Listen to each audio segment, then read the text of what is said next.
Okurijira abakurukurwa mu kitongole kya Uganda Reproduction Rights Organization omuhiigo ogu nigwijaho bwanyuma y'abamwe mu bahandiiki hamwe n'abarikushohoza ebitabo okwetombwita ngo akatare kabo omuri Burengyerwa-Izooba kakagwa. Reports from publishers have shown us that Western Uganda is cut off. They are not selling books in Western Uganda. The schools in Western Uganda are buying pirated books.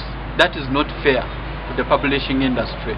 Chausi batambuza omukuru w'ekitongole kya URRO nagira ngo akatare k'ebitabo mu kyanga eki kakatuuba aha Okucupura. There is a copyright law in Uganda that is being enforced.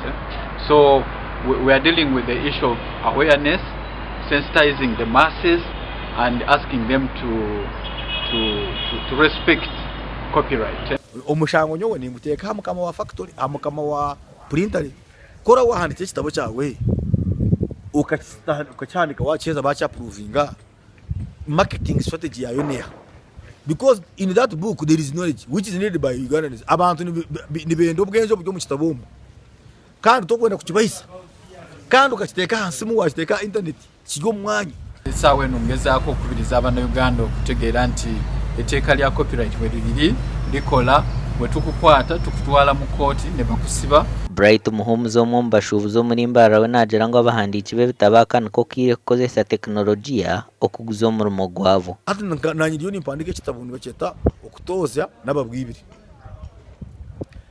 Hati ekitabo kundakyeze nyo nangwa niza kuba nindiringa na politicians abo cyane kirimo kukwata gahango na politics ninza kuba wani njyame omuntu takugenda akakitera akatanga kukiguza. Okurijira hakiragiro kya copying and neighboring right ekye-2026 akashonshore ko kubanza nukoreka ngo omuntu yakwatwa Okucupura ekihandiiko ekitabo ninga ekintu kyona ashemerire kutangisibwa ninga okukoma obunaku butari hansi y'emyaka 4. Aha bwa TV West ndi era akiza.